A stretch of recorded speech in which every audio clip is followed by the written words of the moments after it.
నమస్కారం, Zee TV news కి స్వాగతం. ముందుగా ముఖ్యాంశాలు. ఆంధ్రప్రదేశ్ ముఖ్యమంత్రి బుధవారం ప్రమాణ స్వీకారం చేయనున్న కూటమి చైర్మన్ చంద్రబాబు నాయుడు. చంద్రబాబు పేరును ముఖ్యమంత్రిగా ప్రతిపాదించిన జనసేన అధినేత పవన్ కళ్యాణ్, బీజేపీ రాష్ట్ర అధ్యక్షురాలు పురంధేశ్వరి. ప్రమాణ స్వీకారానికి సీతంరాజు సుధాకర్ ఆధ్వర్యంలో విశాఖ నుంచి తరలి వెళ్లిన కూటమి శ్రేణులు. టీడీపీ కార్యాలయం నుంచి జెండా ఊపి బస్సుల్ని ప్రారంభించిన సీతంరాజు సుధాకర్. జేఈఈ అడ్వాన్స్ పరీక్ష ఫలితాలలో ప్రభంజనం సృష్టించిన నారాయణ విద్యా సంస్థలు. 100లోపు 2, 1000లోపు 11 ర్యాంకులతో సంచలనం సృష్టించిన నారాయణ విద్యా సంస్థలు. టీడీపీ సీనియర్ నాయకుడు, ఉపకార సంస్థ వ్యవస్థాపకుడు కంచెల అచ్యుతరావు ఆధ్వర్యంలో ఘనంగా జరిగిన ఎమ్మెల్యే నందమూరి బాలకృష్ణ జన్మదిన వేడుకలు. కేక్ కట్ చేసి పలు సేవా కార్యక్రమాలు నిర్వహించిన అచ్యుతరావు. ప్రభుత్వం ఇచ్చిన వాగ్దానాలు నిలబెట్టుకోవాలన్న ఇఫ్ట్ రాష్ట్ర నాయకుడు మానం వెంకటేశ్వరరావు. ఇచ్చిన హామీలు నెరవేర్చకపోతే ఉద్యమ బాట పడతామని స్పష్టం. రాష్ట్రంలో రేపటి నుంచి ప్రజాపాలన సాగుతుందని, ప్రతి నిర్ణయం, ప్రతి అడుగు ప్రజల కోసమే ఉంటుందని టీడీపీ అధినేత నారా చంద్రబాబు నాయుడు స్పష్టం చేశారు. ప్రజా వేదికల కూల్చివేతలు, 3 రాజధానుల పేరుతో ఆటలు ప్రజాప్రభుత్వంలో ఉండవని ఉద్ఘాటించారు. బాధ్యతాయుతమైన ఒక పాజిటివ్ గవర్నమెంట్ ఉంటుందని చంద్రబాబు తెలిపారు. ప్రజలు తమకిచ్చింది అధికారం కాదని, అత్యున్నతమైన బాధ్యత అని పేర్కొన్నారు. అశాంతికి తావు లేకుండా రాష్ట్రంలో పాలన ఉంటుందని తెలిపారు. విజయవాడలో ఏ కన్వెన్షన్ లో మంగళవారం జరిగిన కూటమి ఎమ్మెల్యేల సమావేశంలో చంద్రబాబు నాయుడు, పవన్ కళ్యాణ్, పురంధేశ్వరి పాల్గొన్నారు. ముఖ్యమంత్రిగా చంద్రబాబు నాయుడు పేరును పవన్ కళ్యాణ్ ప్రతిపాదించగా పురంధేశ్వరి, అచ్చెన్నాయుడు బలపరిచారు. దీనికి కూటమి ఎమ్మెల్యేలంతా ఆమోదం తెలిపారు. అనంతరం చంద్రబాబు నాయుడు మాట్లాడుతూ, నేను చాలా ఎన్నికలు చూశాను, కానీ ఈ ఎన్నికల్లో ప్రజలు రాష్ట్ర చరిత్రలో లేని విధంగా తీర్పిచ్చారని తెలిపారు. ప్రజలిచ్చిన తీర్పును నిలబెట్టుకునే బాధ్యత మనందరిపై ఉంది. కూటమికి ఘన విజయాన్ని అందించిన ప్రజలకు శిరస్సును వంచి పాదాభివందనం చేస్తున్నానని తెలిపారు. అందరికీ నమస్కారాలు. గౌరవనీయులు జనసేన అధ్యక్షులు మిత్రులు పవన్ కళ్యాణ్ గారు, అదే సందర్భంలో బీజేపీ రాష్ట్ర పార్టీ అధ్యక్షురాలు పురంధేశ్వరి గారు, గౌరవనీయులు అచ్చెన్నాయుడు గారు, ఈ సమావేశానికి విచ్చేసినటువంటి నూతనంగా ఎంపికైనటువంటి ఎన్డీఏ ఎమ్మెల్యే అభ్యర్థులందరికీ పేరు పేరున మనస్ఫూర్తిగా నమస్కారాలు, అభినందనలు, శుభాభినందనలు. అందరూ కూడా మనస్ఫూర్తిగా కంగ్రాచులేషన్స్. అదే సమయంలో మీరందరూ కలిసి నన్ను శాసనసభ నాయకుడిగా, ఎన్డీఏ శాసనసభ నాయకుడిగా ఎన్నుకున్నందుకు మనస్ఫూర్తిగా అందరికీ నమస్కారాలు తెలియజేస్తున్నా, అభినందనలు తెలియజేస్తున్నా, ధన్యవాదాలు. ఇప్పుడే మిత్రులు మాట్లాడారు. నేను కూడా చాలా ఎన్నికలు చూశాను. ఈసారి రాష్ట్ర చరిత్రలో ఎప్పుడూ ఇవ్వనటువంటి తీర్పు ఇచ్చారు. ఈ తీర్పు మళ్ళీ నిలబెట్టుకునే బాధ్యత మనందరిపైన ఉంటుంది. అయితే రాష్ట్రంలో ఉండే 5 కోట్ల ప్రజలందరికీ శిరస్సు వంచి పాదాభివందనం చేస్తున్నా. ఈ రాష్ట్రాన్ని కాపాడుకోవడానికి మీరు చూపించిన చొరవ కోసం అందరం కూడా ఒకటి క్యాంపెయిన్ చేశాం. ప్రజలు గెలవాలి, రాష్ట్రం నిలబడాలి. ప్రజలు గెలిచారు. రాష్ట్రాన్ని నిలబెట్టే బాధ్యత ఇక్కడుండే శాసనసభ్యులపైన, మనందరిపైన ఉంది. ఈ విషయం మనం గుర్తుపెట్టుకోవాల్సిన అవసరం ఉంది. ఒక అరాచక పాలన, ఒక విధ్వంసకర పాలన. మామూలుగా ఇది చూస్తే ఈ కూటమి ఏర్పాటు చేసినప్పుడు కూడా నేను ఎప్పుడూ మర్చిపోలేను. ఇప్పుడే పురంధేశ్వరి గారు చెప్పారు, పవన్ కళ్యాణ్ గారు చెప్పారు. 3 పార్టీలు కూడా ఒక అత్యున్నతమైన ఆశయాల కోసం పార్టీలు పెట్టినప్పటికీ ఈరోజు కలయిక కూడా మీరు చూస్తే, ఈ కలయికని చాలా ఎన్నికలు చూశాను, కానీ నా చరిత్రలో ఎన్నికలైన తర్వాత కంప్లైంట్స్ ఉండేటివి. ఇక్కడ పలానోళ్ళు సరిగా పనిచేయలేదు, ఇక్కడ ఈ నాయకులు కోఆపరేట్ చేయలేదని. నేను చూసిన మొట్టమొదటి ఎన్నిక ఈసారి ఎన్నికల్లో మాత్రం 100% 3 పార్టీల నాయకులు కార్యకర్తలు సమిష్టిగా పనిచేశారు. దానికి కారణం మనం ఒకసారి అన్వేషిస్తే ప్రజలు మనోభావాలకు అనుగుణంగా మన కార్యకర్తలు కూడా ప్రవర్తించే పరిస్థితికి వచ్చారు. రాష్ట్రంలో ఉండే ప్రతి ఒక్క కార్యకర్తని 3 పార్టీల తరపున ఉండే ప్రతి ఒక్క కార్యకర్తని నాయకుడిని మనస్ఫూర్తిగా అభినందిస్తున్నా, ధన్యవాదాలు తెలియజేస్తున్నా, కృతజ్ఞతలు తెలియజేస్తున్నా. మేము చాలా వేవ్స్ చూసాం. 94లో 1 సైడ్ ఎన్నికలు జరిగాయి. అప్పుడు కూడా ఇన్ని సీట్లు రాలా, ఇన్ని ఓట్లు రాలా. ఈరోజు మనం చూస్తే 175 సీట్లకు గాను 164 సీట్లు గెలిచాం. అంటే 11 సీట్లే ఓడిపోయాం.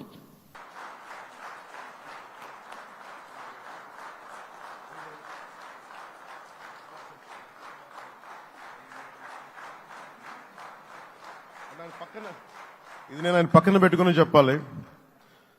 ఆయన నలిగిపోయారు. జైల్లో చూశాను ఆయన. పాపం భువనేశ్వర్ గారి బాధను చూశాను. నేను అనుకున్నాను, అమ్మ మీరు కన్నీళ్ళు పెట్టకండి, మంచి రోజులు వస్తాయని చెప్పిన మంచి రోజులు వచ్చినాయి. వారికి మనస్ఫూర్తిగా వారికి నా హృదయపూర్వక శుభాకాంక్షలు. మీరు అద్భుతమైన పాలన ఇవ్వాలి అందరికీ మనస్ఫూర్తిగా మీకు నేను తెలియజేసుకున్నాను సార్. రాష్ట్రంలో సుపరిపాలనకు తెరలేవనుందని, చంద్రబాబు ప్రమాణ స్వీకారంతో ఆంధ్రప్రదేశ్ స్వర్ణాంధ్రప్రదేశ్ గా మారనుందని టీడీపీ సీనియర్ నాయకుడు, మాజీ బ్రాహ్మణ కార్పొరేషన్ చైర్మన్ సీతంరాజు సుధాకర్ తెలిపారు. బుధవారం విజయవాడ, గన్నవరంలో జరగనున్న కూటమి ప్రభుత్వం ప్రమాణ స్వీకారం కార్యక్రమానికి సీతంరాజు సుధాకర్ ఆధ్వర్యంలో దక్షిణ నియోజకవర్గం నుంచి పెద్ద ఎత్తున టీడీపీ శ్రేణులు బయలుదేరి వెళ్లారు. ఈ సందర్భంగా టీడీపీ కార్యాలయం వద్ద కూటమి కార్యకర్తలతో బయలుదేరిన బస్సులకు జెండా ఊపి వారిని అమరావతికి పంపించారు. ముందుగా ఏర్పాటు చేసిన మీడియా సమావేశంలో ఆయన మాట్లాడారు. 5 ఏళ్ల వైసీపీ పాలనలో రాష్ట్రం భ్రష్టు పట్టిందని తెలిపారు. మళ్లీ రాష్ట్రాన్ని అభివృద్ధి పదంలో నడిపించాలని కోరుకునే ప్రజలు కూటమిని గెలిపించుకున్నారని ఆనందాన్ని వ్యక్తం చేశారు. మోడీ, చంద్రబాబు, పవన్ కళ్యాణ్ల కలయిక రాష్ట్రాన్ని బంగారు భవిష్యత్తును ఇస్తుందని ఆశాభావం వ్యక్తం చేశారు. 2 బస్సుల్లో మేము వెళ్తున్నాం. మిగతాది ఎవరి కారుల్లో వాళ్ళు వస్తున్నారు. స్తోమత ఉన్న వాళ్ళు వాళ్ళ కారులో వాళ్ళు వస్తారు.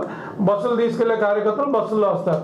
మా లీడర్లు కూడా పెద్ద లీడర్ని ఆ బస్సులకి కోఆర్డినేటర్లుగా ఉంచి వాళ్ళ తాలూకా బాగోగులు చూడటానికి మా పెద్ద లీడర్లు కూడా మా వార్డులో ఉండే పెద్దలకాయల్ని ఒక్కొక్క బస్కి కూడా వాళ్ళని పెట్టడం జరుగుతుంది. ఏంటంటే ఈ ధర్మారెడ్డి నిన్నే నేను మీడియాలో చూశాను, ఆయనకి 7 రోజులు సెలవు మంజూరైందని. ధర్మారెడ్డి గారు చేసిన అరాచకాలు ఈ 5 సంవత్సరాల్లో ఆయన పొలిటీషియన్ మాదిరిగా ప్రతి విషయంలోని జోక్యం చేసుకుని జగన్ గారికి ఒక లాబీయిస్ట్ లాగా, లైజన్ ఏజెంట్ లాగా ఈ ధర్మారెడ్డి వ్యవహరించారు.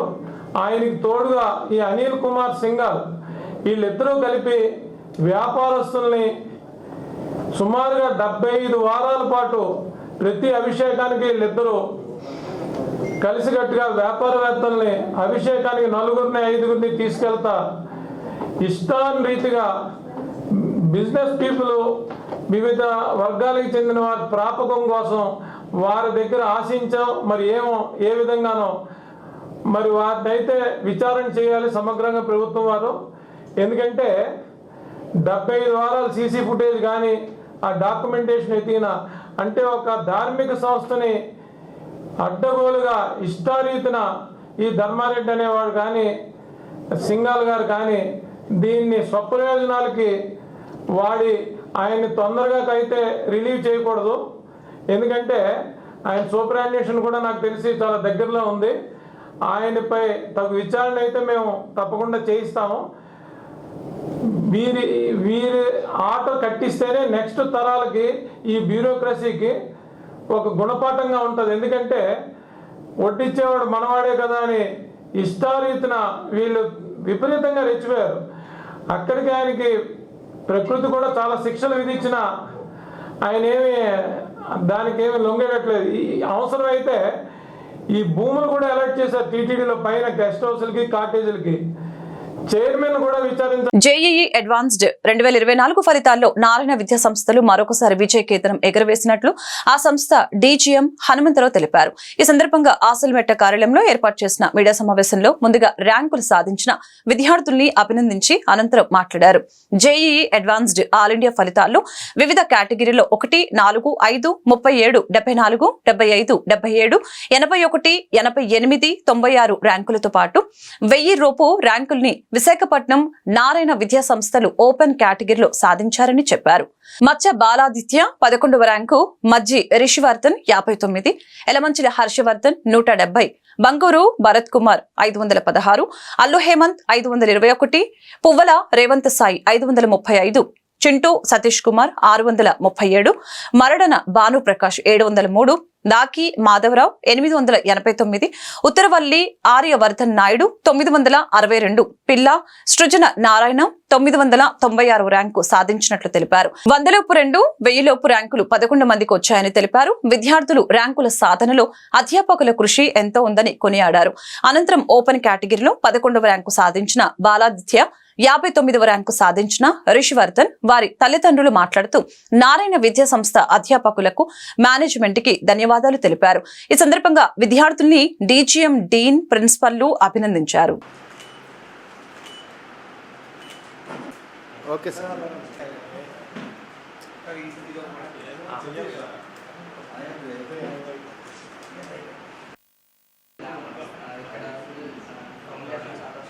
నిన్న విడుదల చేసినటువంటి జేఈ అడ్వాన్స్ 2024 ఫలితాల్లో విశాఖపట్నం నారాయణలో చదివినటువంటి విద్యార్థులు అద్భుతమైన ప్రతిభను ప్రదర్శించారు. ఆల్ ఇండియా ఓపెన్ కేటగిరీలో మచ్చ బాలాదిత్య 11th ర్యాంక్, అదే విద్యార్థి ఆల్ ఇండియా ఓబీసీ కేటగిరీలో 1వ ర్యాంక్ తెచ్చుకోవడం జరిగింది. అదేవిధంగా రిషివర్ధన్ ఆల్ ఇండియా ఓపెన్ కేటగిరీలో 59th ర్యాంక్, మరియు అదే విద్యార్థి OBC all India 4th rank తెచ్చుకోవడం జరిగింది. ఇంకా 1000 లోపు ఓపెన్ కేటగిరీలో 11 మంది విద్యార్థులు ఓపెన్ కేటగిరీ ర్యాంకులు తెచ్చుకున్నారు. ఈ విధమైనటువంటి ఫలితాలు రావడానికి కారణం నారాయణ విద్యా సంస్థల యొక్క అధ్యాపకులు, అదేవిధంగా విద్యార్థుల యొక్క కృషి, తల్లిదండ్రుల యొక్క ప్రోత్సాహం, దాంతోపాటు నారాయణ అకాడమిక్ కరికులం అనేది ఆల్ ఇండియా లెవెల్లో ఉండేటటువంటి ప్రోగ్రాం. ఆల్ ఇండియా లెవెల్లో ఉండేటటువంటి ఈ ప్రోగ్రాం 2 years ఆఫ్ ఇంటర్మీడియట్ ఎడ్యుకేషన్కి 2 years కలిపి డిజైన్ చేస్తారు. ప్రతి ఆదివారం కూడా ఆ వారాంతపు సిలబస్లో ఒక ఎగ్జాము, అప్పటి వరకు జరిగినటువంటి మొత్తం సిలబస్లో ఇంకో ఎగ్జామ్ జరుగుతుంది. ఇది ఇండియా లెవెల్లో ఉన్నటువంటి టాప్ మోస్ట్ బెస్ట్ ఫ్యాకల్టీ తోటి పబ్లిక్ జేఈ అడ్వాన్స్డ్ పేపర్ ఏ విధమైనటువంటి స్టాండర్డ్లో ఉంటుందో దానికి ఈక్వల్ స్టాండర్డ్లో ఉండే విధంగా తయారు చేయడం జరుగుతుంది. అందువలన ప్రతి స్టూడెంట్ కూడా ప్రతి వారం పబ్లిక్ అడ్వాన్స్డ్ ఎగ్జామ్ని రాసినట్టుగా రాయటం వలన దానికి all India common ranking announce చేసి ఆ స్టూడెంట్ ఏ విధమైనటువంటి తప్పులను అయితే ఆ ఎగ్జామ్లో చేశాడో ఆ తప్పులన్నింటినీ కూడా ఎగ్జామ్ అయిన తర్వాత మరలా టీచరు ఆ తప్పులన్నీ మరలా సాల్వ్ చేసేటట్టుగా చేసి దానిలో ఉన్నటువంటి డౌట్స్ అన్నీ నివృత్తి చేసి through out the 2 years of జర్నీలో ఈ విధంగా చేయటం వలన నారాయణ విద్యా సంస్థల విద్యార్థులు అద్భుతమైనటువంటి ప్రతిభను ప్రదర్శించారు. మా విద్యార్థుల యొక్క హార్డ్ వర్క్, మా అధ్యాపకుల యొక్క హార్డ్ వర్క్, అందువల్ల నారాయణ మేనేజ్మెంట్ తరపున విద్యార్థులకి, అదేవిధంగా అధ్యాపకులకి, అదేవిధంగా తల్లిదండ్రులందరికీ కూడా కృతజ్ఞతలు తెలియజేస్తాం. నా పేరు ఎం రిషివర్ధన్. నాకు జేఈ అడ్వాన్స్ 2024లో ఆల్ ఇండియా ర్యాంక్ 59 వచ్చింది. నేను 6th క్లాస్ నుండి నారాయణ స్కూల్లో చదువుకున్నాను, నారాయణ సివో స్కూల్లో చదువుకున్నాను. వాళ్ళు నాకు స్ట్రాంగ్ ఫౌండేషన్ ఇచ్చారు. అది నాకు 11th, 12thలో కాన్సెప్ట్ అర్థం చేసుకోవడానికి చాలా బాగా హెల్ప్ చేసింది. నేను ఈ సక్సెస్ని మా పేరెంట్స్కి, టీచర్స్కి, ఇంకా మేనేజ్మెంట్కి డెడికేట్ చేస్తున్నాను. ప్రెజెంట్ నేను ఐఐటి బాంబేలో కంప్యూటర్ సైన్స్ చేద్దాం అనుకుంటున్నాను. సో నా పేరు మజ్జి తిరుపతిరావు అండి. నేను మండల పరిషత్ ప్రైమరీ స్కూల్ డోలపాలెంలో టీచర్గా పనిచేస్తూ ఉన్నాను. సో మా అబ్బాయిని నారాయణ 6th క్లాస్లోనేమోని జాయిన్ చేయడం జరిగిందండి. సో నారాయణ యొక్క అద్భుతమైనటువంటి టీచింగ్ వలన, అట్లాగే వాళ్ళ అద్భుతమైనటువంటి అడ్మినిస్ట్రేషన్ వలన సో చక్కగా పిల్లాడిని ఏమైనా బాగా డెవలప్ చేశారు. అందువల్ల మన పిల్లాడు అద్భుతమైనటువంటి ప్రతిభను ఈరోజు సాధించాడు. దానికి చాలా ఆనందంగా అనిపిస్తూ ఉంది, చాలా హ్యాపీగా ఫీల్ అవుతున్నాము. అదేవిధంగానేమోని వాళ్ళు ప్రతి వారంలో ప్రతి వీక్లీ ఒక ఎగ్జామ్ పెడతా ఉంటారు. ఆ వీక్ ఎగ్జామ్ ఏమోని పిల్లాడు అంటే ఎలా పెర్ఫామ్ చేస్తున్నాడు, అందులో ఎలాంటి తప్పులు చేస్తూ ఉన్నాడు అని చెప్పేసి ఎర్ర అనాలిసిస్ చేయడము, దానికి అవసరమైన రెక్టిఫికేషన్ ఇవ్వడము. పిల్లాడిని ఏమోని రాను ఒక జీరో నుండి హీరో స్థాయికి ఏమోని నారాయణ వాళ్ళు అద్భుతంగా మలిచారండి. అందుకేమో నారాయణకేమోని నేను కృతజ్ఞతలు తెలియజేసుకుంటా ఉన్నాను. రిషివర్ధన్ మదర్ నేను. ఈ రిజల్ట్లో చాలా సంతోషంగా ఉంది. ఈ రిజల్ట్కి సహకరించిన teaching staff, non teaching staff అందరికీ కృతజ్ఞతలు తెలుపుకుంటున్నాను. భవిష్యత్తులో ఉన్నత స్థాయికి చేరాలని కోరుకుంటున్నాను. Thank you. నా పేరు బాలాదిత్య. నేను ఆల్ ఇండియా ర్యాంక్ జేఈ అడ్వాన్స్లో ఆల్ ఇండియా ర్యాంక్ 11 సాధించాను. ఇది కేవలం నారాయణ సంస్థ వల్లే. 6వ తరగతి నుంచి నారాయణ సిఓ స్కూల్లో చదవడం వల్ల స్ట్రాంగ్ ఫౌండేషన్ లభించింది. దానివల్ల 11th 12thలో మరింత డీప్గా కాన్సెప్ట్స్ వెళ్ళినా కూడా బాగా అర్థమయ్యి ప్రతి వారం 2 ఎగ్జామ్స్ పెట్టడంతో బాగా అలవాటు అయ్యింది. దానివల్ల ఫైనల్ ఎగ్జామ్లో నేను బాగా రాయగలిగాను. ప్రతి వారం ఒక వ్యాట్ క్యాట్ అని 2 పెడతారు, ఒకటి వీక్లీ, ఇంకోటి క్యుములేటివ్. ఇవి మన స్కిల్స్ని వీక్లీ సిలబస్లో స్కిల్స్ పెంచడానికి, మళ్ళీ క్యుములేటివ్ మర్చిపోకుండా ఉండడానికి పెడుతూ ఉంటారు. మైక్రో షెడ్యూల్ కూడా చాలా నీట్గా జరుగుతూ ఉంటుంది. అది చాలా టీచర్స్ కూడా ప్రతి డౌట్ని, కాన్సెప్ట్ని ప్రతిదీ మైన్యూట్ లెవెల్ వరకు చెప్తారు. ఒక తప్పు జరిగితే దాన్ని మళ్ళీ నెక్స్ట్ ఎగ్జామ్లో జరగకుండా బాగా చూసుకుంటారు. ఎప్పుడైనా అప్స్ అండ్ డౌన్స్ అయినా సరే నా స్టాఫ్ అంతా మోటివేట్ చేస్తూ ఉంటారు. దానివల్ల స్టూడెంట్ ఎక్కడ హోప్ లూజ్ అవ్వకుండా బాగా చదువుకొని వెళ్తాం. IIT Bombay CSC join. మాకు చాలా ఆనందంగా ఉంది. మేము మా అబ్బాయి మీద చాలా గర్వపడుతున్నాం. Thanks to Narayana management. వాళ్ళ ప్రోత్సాహం వల్ల ఇదంతా సాధ్యమైంది. ఫౌండేషన్ చాలా స్ట్రాంగ్గా ఉండడం వల్ల 6th క్లాస్ నుంచి నారాయణలోనే ఉన్నాడు మా అబ్బాయి. అందువల్ల ఫౌండేషన్ గట్టిగా ఇచ్చారు. దానివల్ల ఇంత అద్భుతమైన ర్యాంక్ సాధించాడు మా అబ్బాయి. Hindupuram MLA cine hero Basavatarakam cancer hospital అధినేత, ఎన్టీఆర్ బ్లడ్ బ్యాంక్ వ్యవస్థాపకుడు నందమూరి బాలకృష్ణ జన్మదిన వేడుకలు 6వ ఉపకార సంస్థ వ్యవస్థాపకుడు, టీడీపీ సీనియర్ నాయకుడు, సినీ నిర్మాత కంచెల్ల అచ్యుతరావు ఆధ్వర్యంలో పలు సేవా కార్యక్రమాల మధ్య అత్యంత ఘనంగా జరిగాయి. ఈ సందర్భంగా అచ్యుతరావు మాట్లాడుతూ బాలకృష్ణ సేవలను కొనియాడారు. తండ్రికి తగ్గ తనయుడిగా ప్రజాసేవకు అంకితమై సేవలందిస్తున్న హ్యాట్రిక్ ఎమ్మెల్యే బాలకృష్ణ అని తెలిపారు. కూటమిలో మంత్రి కావాలని ఆకాంక్షించారు. కూటమి ప్రభుత్వంలో ముఖ్యమంత్రిగా చంద్రబాబు పాలనతో రాష్ట్రానికి మహర్దశ పట్టనున్నట్లు వెల్లడించారు. ఈ కార్యక్రమంలో ట్రస్ట్ ప్రతినిధి సుధీర్ తదితరులు పాల్గొన్నారు.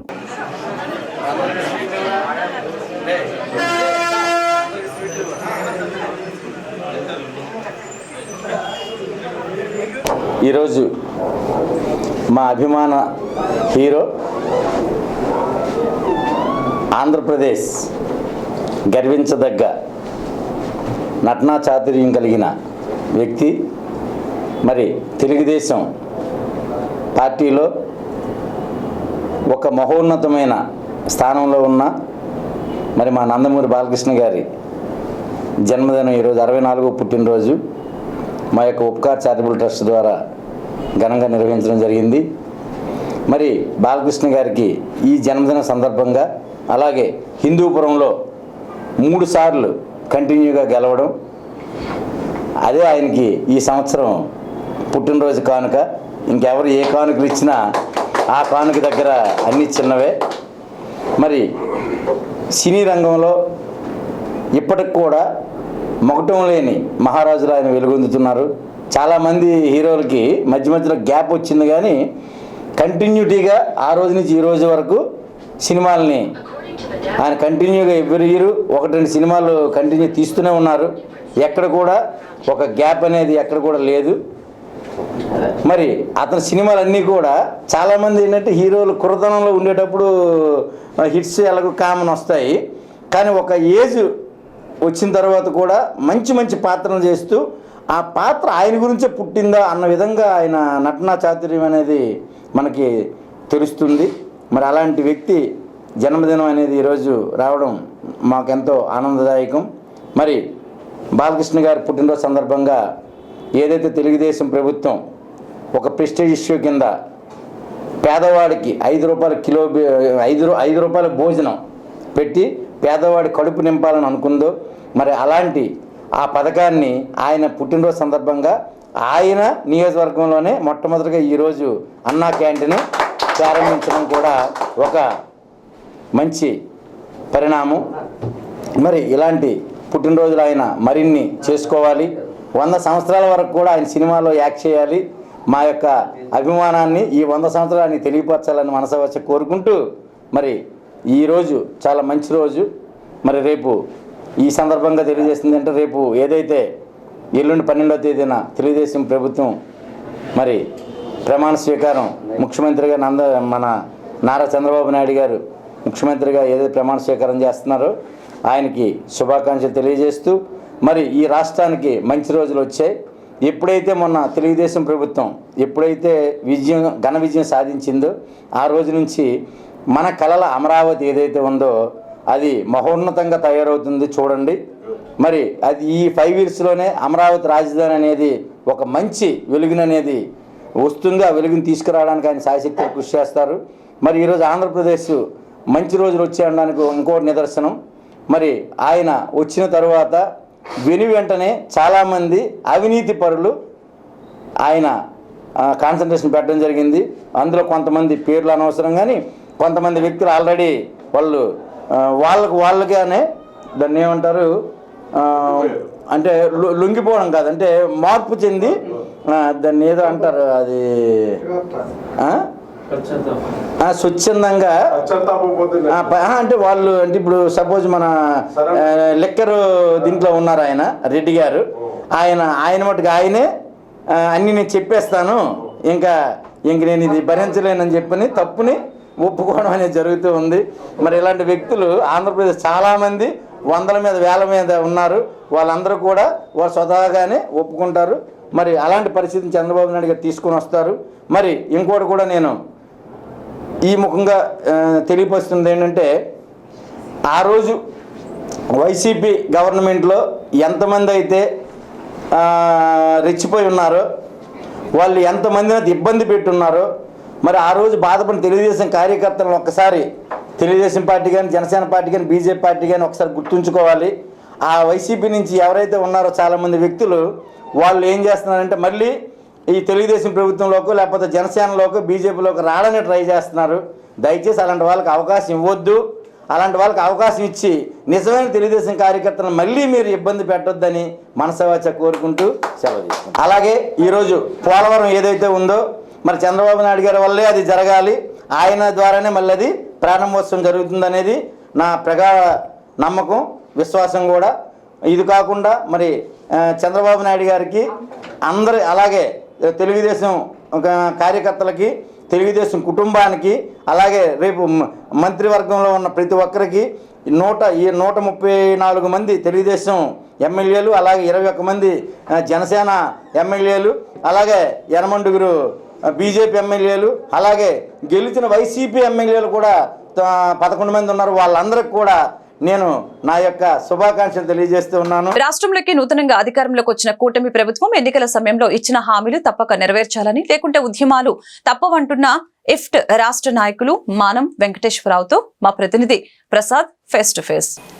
వివిధ రాజకీయ పార్టీలు వివిధ కోణాల్లో పలు హామీలను ప్రజలకిచ్చి ఓట్ల మన్నలను పొంది గెలిచి గద్దెనెక్కిన తర్వాత ఇచ్చిన హామీలను విస్మరిస్తూ సొంత ప్రయోజనాలను చూసుకుంటూ ముందుకెళ్తున్న నేపథ్యంలో అయితే కనుక కార్మిక సంఘాలు ఎక్కడైతే నిలదీస్తాయో అన్న భయంతో అయితే కనుక కొన్ని రాజకీయ పార్టీలు, అదేవిధంగా కొన్ని అని చెప్పుకోకూడదు అన్ని రాజకీయ పార్టీలు కూడా ఆ భయంతో ఇచ్చిన హామీలను కొంతవరకైనా సరే నెరవేరుస్తూ ముందుకు వెళ్తున్న పరిస్థితి ప్రస్తుతం అయితే కనుక భారతదేశ వ్యాప్తంగా జరుగుతూ ఉంటాయి. అదేవిధంగా ఇటీవల ఆంధ్ర రాష్ట్రంలో జరిగినటువంటి సార్వత్రిక ఎన్నికల్లో విజయం సాధించినటువంటి కూటమి ఇటు ఓటర్లకు ఇచ్చినటువంటి హామీలన్నీ కూడా నెరవేర్చాలి, ఇటు పరిస్థితుల్లో ఏది కూడా విస్మరించకుండా ఉండాలని చెప్పి పలు కార్మిక సంఘాలు అయితే కనుక డిమాండ్ చేస్తూ ముందుకు వస్తున్నాయి. అందులో భాగంగానే ఇఫ్ట్ ఇప్పుడు ఒక విలేకరుల సమావేశం కూడా ఏర్పాటు చేశారు. అయితే వాళ్ళ ప్రధాన డిమాండ్లు ఏంటనే విషయం ఈరోజు ఇఫ్ట్ సీనియర్ నాయకులు వెంకటేశ్వరరావు గారిని అడిగి తెలుసుకునే ప్రయత్నం చేద్దాం. వెంకటేశ్వరరావు గారు, ఏంటి ఇటీవల రాష్ట్ర వ్యాప్తంగా కూడా అత్యధిక మెజారిటీతో కూటమి అధికారంలోకి వచ్చింది, ఇచ్చిన హామీలు ఏ విధంగా అమలు చేయాలనుకుంటున్నారు? ఈరోజు విలేకరుల సమావేశం సారాంశం.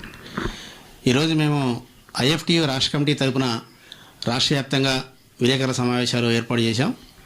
ఉదయం 11 గంటలకి ఒకేసారి ఈ ప్రెస్ మీట్ ఏర్పాటు చేశాం. కారణం ఏంటంటే ఇటీవల సార్వత్రిక ఎన్నికల్లో విజయం సాధించినటువంటి కూటమి ప్రభుత్వానికి కార్మిక సంఘాల పక్షాన తెలియజేసే ఉద్దేశంతో ఇది ఏర్పాటు చేయడం జరిగింది. 2014 ఎన్నికల్లో చంద్రబాబు ప్రభుత్వం విజయం సాధించింది, 2019 ఎన్నికల్లో వైసీపీ ప్రభుత్వం విజయం సాధించింది. ఈ రెండు సందర్భాల్లో కూడా ఆ రెండు ప్రభుత్వాలు ప్రజలకు అనేక రకాల వాగ్దానాలు, హామీలు ఇచ్చాయి. ఆ హామీల మేరకి వాళ్ళు అమలు చేస్తారని చెప్పేసి ఆశపడ్డారు ప్రజలు. కానీ దానికి విరుద్ధంగా పరిపాలన సాగింది. అందుకని 2019లో చంద్రబాబు ప్రభుత్వం ఓడిపోవడం జరిగింది. మళ్ళా జగన్ ప్రభుత్వం అంతకు మించిన హామీలను ఇచ్చి అధికారంలోకి వచ్చిన తర్వాత దానికి విరుద్ధమైన పరిపాలన సాగించి ప్రజల యొక్క ఆశలను, ఆకాంక్షలను ఒమ్ము చేశారు. ముఖ్యంగా రెండు ప్రభుత్వాలు కూడా కేంద్రంలో అధికారంలో ఉన్నటువంటి బీజేపీకి వంతబాడేటువంటి వైఖరిని తీసుకునే కారణంగా రాష్ట్ర ప్రజల యొక్క అన్ని రకాల హక్కులు కాలరాయబడ్డాయి. ముఖ్యంగా విశాఖపట్నంలో స్టీల్ ప్లాంట్ ప్రైవేటీకరణ అనేది ఒక పెద్ద సమస్యగా నడుస్తుంది. దాని మీద ఈ రెండు ప్రభుత్వాలు కూడా, ఈ రెండు పార్టీలు కూడా ఏం చేయనటువంటి పరిస్థితుల నుంచే ప్రజల్లో తీవ్రమైన వ్యతిరేకత అనేది వచ్చింది. అయినప్పటికీ మరి ఇప్పుడు ఇటీవల జరిగినటువంటి ఎన్నికల్లో వైసీపీ ప్రభుత్వం ఇచ్చిన హామీలన్నీ గాలి కుదిలేసిన పరిస్థితిలో, అదే సందర్భంలో టీడీపీ అదే సంక్షేమ పథకాలను వైపు విమర్శిస్తూనే అంతకంటే పెద్ద ఎత్తున సూపర్ 6 పేరుతోటి అనేక రకాల సంక్షేమ పథకాలని తిరిగి ప్రవేశపెట్టిన కాలంలో జగన్ ప్రభుత్వం కంటే అదనంగా అనేక రకాలైనటువంటి రాయితీలని, అనేక రకాలైనటువంటి ఆదాయ వనరులని కల్పిస్తామని చెప్పేసి వాగ్దానం చేసిన సందర్భంలో మరి తిరిగి మళ్ళీ ఇప్పుడు అధికారంలోకి టీడీపీ ప్రభుత్వం వచ్చిన పరిస్థితి ఏర్పడింది. జగన్ ప్రభుత్వం అత్యంత దారుణంగా ఓటమికి గురైనటువంటి సందర్భం ఏర్పడింది. జగన్ నేను ఏమైనా సరే గెలిచి తీరుతానని చెప్పేసి సిద్ధమని చెప్పి ప్రకటించి అనేక రకాలుగా ప్రయత్నాలు చేసినప్పటికీ ఆచరణలో మరి పూర్తిగా మునిపెన్నడూ లేని రీతిలో ఓటమికి గురైన సందర్భం ఉంది. దీనికి కారణం రాష్ట్ర ప్రజానీకం తిరిగి టీడీపీ కూటమి ప్రభుత్వం మీద ఆశలు పెట్టుకున్నారు. మరి ఆశల్ని ఖచ్చితంగా నెరవేర్చాలని చెప్పేసి ఈ 2014, 2019లో జరిగినటువంటి ఏవైతే అనుభవాలు ప్రజలకు వచ్చాయో వాటిని పునరావృతం కాకుండా చూడాలని మేము కూటమి ప్రభుత్వాన్ని డిమాండ్ చేస్తున్నాం. ముఖ్యంగా ఈనాడు కేంద్ర ప్రభుత్వం నిలబడడానికి ఇలా కూటమి కారణంగా ఉంది, ముఖ్యంగా టీడీపీ కారణంగా ఉంది. ఇలా ఎన్డీఏ ప్రభుత్వం అధికారం రావడానికి కూటమి కారణంగా ఉంది. అదేవిధంగా అక్కడ ఉన్నటువంటి బీహార్లో ఉన్నటువంటి కూటమి కూడా కారణంగా ఉంది. బీహార్ కూటమి అక్కడ ప్రజల యొక్క డిమాండ్లు ఇప్పటికే మరి కేంద్ర ప్రభుత్వం ముందు పెట్టుంది. కానీ ఇక్కడ కూటమి వైపు నుంచి కానీ టీడీపీ వైపు నుంచి కానీ అలాంటి డిమాండ్ ఏమి పెట్టలేదు. ముఖ్యంగా స్టీల్ ప్లాంట్ ప్రైవేటీకరణకు వ్యతిరేకంగా కానీ, లేకపోతే విభజన హామీలు కానీ, లేకపోతే ఏవైతే సాధన సంబంధించిన హామీలు కానీ ఏవి కూడా అమలు చేయాలని చెప్పేసి ఇప్పుడు దాకైతే డిమాండ్లు పెట్టలేదు. అవి పెట్టాలని మేము డిమాండ్ చేస్తున్నాం. అదేవిధంగా రేపు మరి ఏదైతే మన అధికారం చేపట్టబోతున్నారో, రేపు పదవి ప్రమాణ స్వీకారం చేయబోతున్నారో ఆ సందర్భంగా కూడా మొత్తం రాష్ట్ర ప్రజలకి ఏవైతే హామీలు ఇచ్చారో వాటి మీద నిర్దిష్టంగానే ప్రకటించాలని మేము డిమాండ్ చేస్తున్నాం. ముఖ్యంగా కార్మిక సంఘాలుగా లేబర్ కోడ్లు రద్దు చేయాలని చెప్పేసి దానికి సంబంధించిన తీర్మానాన్ని అసెంబ్లీలో ప్రవేశపెట్టే విధంగా రేపు ప్రకటించాలని చెప్పేసి మేము డిమాండ్ చేస్తాము. అదేవిధంగా ఈ రాష్ట్రంలో అంగన్వాడీలు పెద్ద ఎత్తున ఉద్యమం చేశారు. ఆ ఉద్యమానికి అనేక రకాల హామీలు ఇచ్చి ఆ రోజు ఒప్పందం చేసింది టీడీపీ ప్రభుత్వం. కానీ వాటన్నిటి కూడా మరి విస్మరించింది. కాబట్టి వాటన్నిటి కూడా మరి వారి అమలు చేస్తామని చెప్పేసి టీడీపీ హామీలు ఇచ్చి అధికారంలోకి వచ్చింది. అదేవిధంగా అనేక అసంఘటిత రంగ కార్మికులు, బీఓసీ కార్మికులు, అదేవిధంగా వీధి విక్రయదారులు, అనేక రకాల కార్మికులు ఇలా మరి ఈ ప్రభుత్వం మీద ఆశలు పెట్టుకున్నారు. వాటన్నిటిని నెరవేర్చడానికి తగిన ప్రణాళికని ఇప్పుడే ప్రకటించాలని చెప్పేసి మేము కార్మిక సంఘాల పూర్వకంగా డిమాండ్ చేస్తున్నాం. లేని పక్షంలో మరి గత 2 సార్లు పునరావృతమైంది. రాష్ట్ర ప్రజానీకం ఖచ్చితంగా ఉద్యమాలకి సిద్ధపడాల్సిన పరిస్థితి వస్తుందని చెప్పేసి మేము ఈ సందర్భంగా తెలియజేస్తున్నాం. Thank you so much. అయితే చూసాం కదా, ఓవరాల్గా చూస్తే కనుక గత ప్రభుత్వం చేసినటువంటి తప్పుదాలు ఏది కూడా ప్రస్తుత కూటమి ప్రభుత్వం చేయకూడదు. ఒకవేళ కానీ చేస్తే ప్రజా వ్యతిరేకత తప్పనిసరిగా ఎదుర్కోవాల్సి వస్తుందని చెప్తున్నారు. అదేవిధంగా ఇటు కేంద్రంలో ఈరోజు బీజేపీ ప్రభుత్వం ఏర్పడుతుందంటే ముఖ్య కారణంగా కనుక మన ఆంధ్ర రాష్ట్రంలో జరిగినటువంటి సార్వత్రిక ఎన్నికలే ప్రధాన భూమికి పోషిస్తున్నాయి. కాబట్టి మన ఆంధ్ర రాష్ట్రానికి కావాల్సినటువంటి హామీలు, అదేవిధంగా ప్రజలకు అనుకూలమైనటువంటి హామీలు అన్నీ కూడా నెరవేర్చే విధంగా ప్రభుత్వం ముందుకు వెళ్ళాలి. ఒకవేళ కానీ అలా చేయగలిగిన ఎళ్ళ కార్మిక సంఘాలన్నీ కూడా ఏకదాటి మీదకి రావడం, అదేవిధంగా మళ్ళీ గతంలో చేసినటువంటి ఉద్యమాలు మళ్ళీ పునరావృతం అవుతాయని చెప్పి ఇఫ్ట్ నాయకులు డిమాండ్ చేస్తూ హెచ్చరికలు జారీ చేస్తున్న నేపథ్యం. కెమెరామెన్ సింహతో ప్రసాద్, జీటీవీ, విశాఖపట్నం. కేంద్ర ప్రభుత్వ పర్యాటక మంత్రిత్వ శాఖ ఆధ్వర్యంలో స్వయం ప్రతిపత్తి సంస్థ ఇండియన్ క్యూలినరీ ఇన్స్టిట్యూట్ తిరుపతి ఆధ్వర్యంలో హోటల్ మేనేజ్మెంట్ కోర్సుల వివరాల సంస్థ హెడ్ డాక్టర్ ఎం తిరులోగ చందర్ వెల్లడించారు. ఈ సందర్భంగా మంగళవారం డాబా గార్డెన్స్ విజెఫ్ ప్రెస్ క్లబ్ లో నిర్వహించిన మీడియా సమావేశంలో ఆయన మాట్లాడారు. 3 ఏళ్ల culinary ఆర్ట్స్ BBA, 2 సంవత్సరాల MBA, 3 సంవత్సరాల BSc హాస్పిటాలిటీల హోటల్ మేనేజ్మెంట్ కోర్సుల అడ్మిషన్లు ప్రారంభమయ్యాయని, ఆసక్తి గల విద్యార్థులు దరఖాస్తులు చేసుకోవాలని కోరారు. ఇన్స్టిట్యూట్ రేణిగుంట తిరుపతి అని చెప్పాలా. ఇది institute ministry of tourism government of ఇండియాలో 2 ఇన్స్టిట్యూట్ ఉన్నాయండి. ఒకటి తిరుపతి, ఇంకొకటి నోయిడా. 2016లో అప్పుడు ఉపరాష్ట్రపతి వెంకయ్య నాయుడు గారు ఈ ఇన్స్టిట్యూట్ ఇనాగ్రేట్ చేశారు. 14.5 ఏకర్ల ఇన్స్టిట్యూట్ ఉంది అండి. పిల్లలకి అందరికీ గర్ల్స్ హాస్టల్, బాయ్స్ హాస్టల్, తర్వాత గెస్ట్ హౌస్, రెస్టారెంట్, బ్యాంక్వెట్ అన్ని ఫెసిలిటీస్ లోపల ఉన్నాయి. మెస్ ఫెసిలిటీస్ ఉంది. పిల్లలకు furnished accommodation with mattress facilities ఉన్నాయి. పిల్లలందరూ 3 years BBA కోర్సు ఉంటుంది అండ్ MBA 2 years కోర్సు ఉంటుందండి. BBA వారు after +2 after higher secondary through entrance exam, joint entrance exam ఉంటుంది. Online exam facilities. Any +2 group వారు ఎలిజిబుల్ అండి, వారు జాయిన్ చేయవచ్చు. 3 yearsలో వారు first year basic kitchen, second year quantity kitchen, third year advance kitchen, world cuisine practical కూడా ఉంటుందండి. ఆ పిల్లలు ఇక్కడ శ్రీలంకలో స్టార్ట్ చేసి Vietnam, south Korea, north Korea, US అన్ని ఒక ప్రాక్టికల్ ఎగ్జామ్స్ ఉంటుంది. వారు ప్రాక్టికల్ చేయాలి. ఇది సెకండ్ ఇయర్లో వారు ఇంటర్న్షిప్ పోతారు. పిల్లలకు ఆప్షన్స్ ఉన్నాయి, వారు వేరే కంట్రీ కూడా పోవచ్చు ఇంటర్న్షిప్. లాస్ట్ ఇయర్ 2 స్టూడెంట్స్ మీరు వెబ్సైట్లో చూడండి, 2 స్టూడెంట్స్ ఫ్రాన్స్కి ఇంటర్న్షిప్ పంపించాము.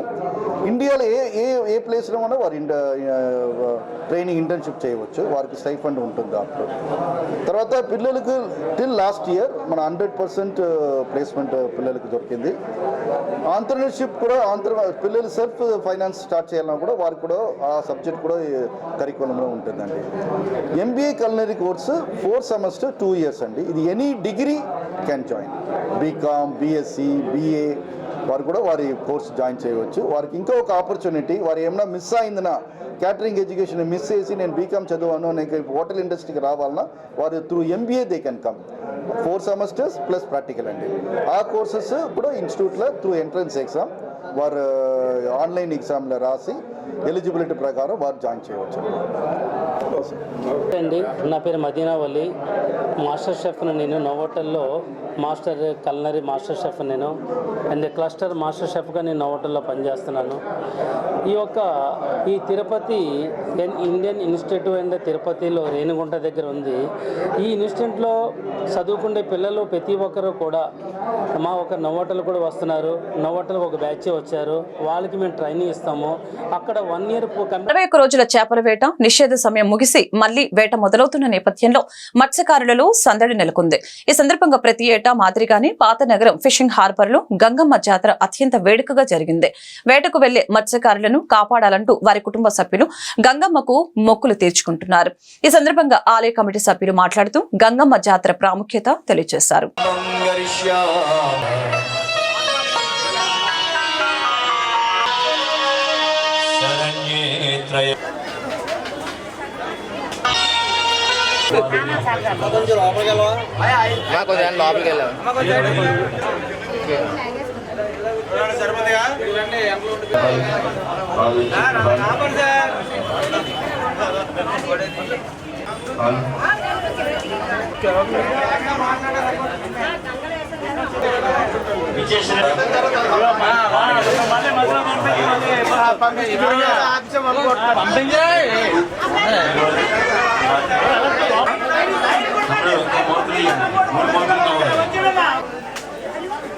నావికులందరూ కూడా ఏర్పాటు చేశారు.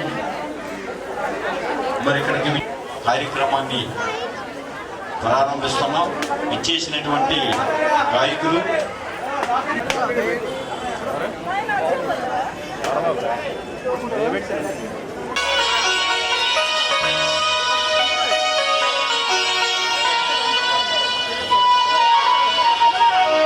ఆలయ కమిటీ సభ్యుడిని. ఎందుకంటే గత 30 సంవత్సరాల బట్టి అమ్మవారిని ఎప్పుడు కూడా తెల్లవారే పూజలు చేస్తాం. ఎందుకంటే 61 రోజు గవర్నమెంట్ కన్జర్వేషన్ పీరియడ్ ఇచ్చారు కాబట్టి వేటకెళ్ళే ముందు రెండో మంగళవారం అంటే 15వ తారీఖు ముందు ఏ మంగళవారం వస్తే ఆ మంగళవారమే పూజ చేయడానికి మనం నిర్ణయించుకున్నాం. కంపల్సరీగా గంగమ్మ తల్లికి మొక్కులు తీర్చుతూ అలాగే తీర్థప్రసాదాలు తీసుకుంటూ వెళ్తారు. ఈరోజు అమ్మవారిని ప్రతి ఒక్కరు ఈ 14 గ్రామాల నుండి కూడా వచ్చి అమ్మవారిని దర్శించుకుంటారు. ఎందుకంటే మొక్కులు తీర్చుకోకుండా వేటకి వెళ్ళడానికి లేదు. ప్రతి ఒక్కరు కూడా అమ్మవారిని నమ్ముకున్నారు కాబట్టి ఇంత పరిశ్రమ ఉందంటే ఫిషింగ్ హార్బర్లో మత్స్య పరిశ్రమ చాలా పెద్దది. ఎందుకంటే ఇక్కడ చాలా 14 గ్రామాలే కాదు, ఈ ఫిషింగ్ హార్బర్లో ఎక్కడ అన్ని జిల్లాల నుంచి వచ్చి ఈ అమ్మవారిని దర్శించుకొని తీర్థప్రసాదాలు తీసుకొని వెళ్తారని మరి కోరుచున్నాం. పేరు Mailipalli Lakshmanarao, AP mechanised association general secretary. ఈరోజు గంగమ్మ తల్లి ఉత్సవాలు చాలా కళ్ళ విందుగా ప్రారంభించడం జరుగుతుంది. ఎందుకంటే ప్రతి ఏటా కూడా మరి వేటకి వెళ్ళే ముందు మంగళవారం ఏ రోజైతే పడుతుందో ఆ రోజున గంగమ్మ తల్లి పండగ చేయడం ఆనవాయితీగా వస్తుంది. ఎందుకంటే ఈరోజు మరి వేటకి వెళ్ళే మత్స్యకారుడు ఎవరైనా సరే తిరిగి వచ్చేంత వరకు కూడా గ్యారెంటీ లేని జీవితాలండి. అటువంటి తరుణంలో మరి గంగమ్మ తల్లికి పూజలు చేసి మరి వేటకు ప్రారంభిస్తున్నాం కాబట్టి పెట్టిన పెట్టుబడి మరి వెళ్ళే మనుషులకి ప్రాణ నష్టం లేకుండా, ఆస్తి నష్టం లేకుండా చల్లగా చూడాలని ఈ గంగమ్మ తల్లికి పూజలు చేయడం ఫస్ట్ నుంచి మాకు ఆనవాయితీ. అలాగే ఈరోజు మత్స్యకారులే కాకుండా ఈ ఫిషింగ్ హార్బర్ ఇండస్ట్రీ మీద ఎంతోమంది ఎన్నో కులాలు మతాలు ఇక్కడ జీవనోపాధి సాగిస్తున్నారు. ఎందుకంటే ఇక్కడ బోటు ఓనర్తో పాటు కళాశాలు, డ్రైవర్లు, డ్రై ఫిష్ వ్యాపారస్తులు, అలాగే కండువాల వ్యాపారస్తులు, అలాగే ఇతరత్ర ఐస్ ఓనర్లు అయితేనేమి, ఆయిల్ ఓనర్లు అయితే అందరూ కూడా ఇండస్ట్రీ మీద ఆధారపడి జీవిస్తున్నారు. అందరూ కూడా ఈరోజు చల్లని తల్లికి మొక్కులు చెల్లించి మరి వేట ప్రారంభిస్తారు. ఎందుకంటే ఆశాజనకంగా వేటలో జరగకపోతే చాలా ఇబ్బంది పడతాం. ఎందుకంటే మేము పెట్టే ప్రతి రూపాయి కూడా నష్టం లేకుండా, అలాగే ప్రాణ నష్టం లేకుండా చూడాలని అమ్మవారిని మేము వేడుకుంటాం. ఎందుకంటే ఈ పండగ అనేది ఏ రాజకీయ పార్టీలకు కూడా సంబంధం లేదు. కేవలం మత్స్యకారులు ఏపీ మెకనైజ్డ్ అసోసియేషన్ వారి ఆధ్వర్యంలో ఈ పండుగ అనేది ప్రారంభించడం జరుగుతుంది. ఎందుకంటే ఇక్కడ అందరూ కూడా సమానమే, ఎవరు కూడా ఇక్కడ ఎక్కువ తక్కువని కాదు, సజావుగా సాగుతుందని మా యొక్క ప్రగాఢమైన నమ్మకం. అది వమ్ము చేయకుండా ఉండాలని ఈరోజు ఈ పండుగ అనేది చేయడం జరుగుతుంది సార్. సింహాచలం శ్రీ వరాహలక్ష్మి నృసింహస్వామి నిత్య కళ్యాణం నేత్రపర్వంగా సాగింది. ఆర్జిత సేవలో భాగంగా ఉత్సవమూర్తి గోవిందరాజస్వామిని ఉభయ దేవేరులతో మండపంలో అధిష్టింపచేశారు. పాల్గొన్న భక్తుల గోత్రనామాలతో సంకల్పం చెప్పి పాంచరాత్రము శాస్త్రం విధానంలో విశ్వక్సేనారాధన పుణ్యాహవచనాలతో కార్యక్రమానికి శ్రీకారం చుట్టారు. కంకణ ధారణ, నూతన యజ్ఞోపవిత సమర్పణ, జీలకర్ర బెల్లం, మాంగళ్య ధారణ, తలంబ్రార ప్రక్రియను కమనీయంగా జరిపించారు. మంత్రపుష్పం, మంగళ శాసనాల తర్వాత భక్తులకు వేదాశీర్వచనాలు, శేషవస్త్రాలు, స్వామివారి ప్రసాదాలను అందజేశారు.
వార్తను ముగించే ముందు ముఖ్యాంశాలు మరొకసారి.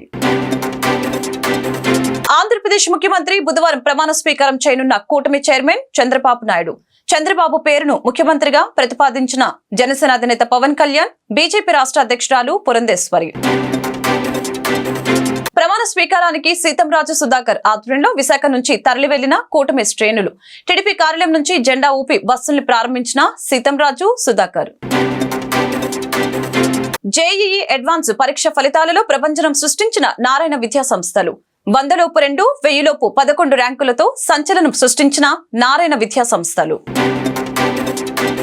టీడీపీ సీనియర్ నాయకుడు ఉపకార సంస్థ వ్యవస్థాపకుడు కంచెల అచ్యుతరావు ఆధ్వర్యంలో ఘనంగా జరిగిన ఎమ్మెల్యే నందమూరి బాలకృష్ణ జన్మదిన వేడుకలు. కేక్ కట్ చేసి పలు సేవా కార్యక్రమాలు నిర్వహించిన అచ్యుతరావు ప్రభుత్వం ఇచ్చిన వాగ్దానాలు నిలబెట్టుకోవాలన్న ఇఫ్ట్ రాష్ట్ర నాయకుడు మానం వెంకటేశ్వరరావు. ఇచ్చిన హామీలు నెరవేర్చకపోతే ఉద్యమ బాట పడతామని స్పష్టం. ఈ వార్తలు ఇంతటితో సమాప్తం. మరొక బులెటిన్ మళ్ళీ కలుద్దాం. నమస్కారం.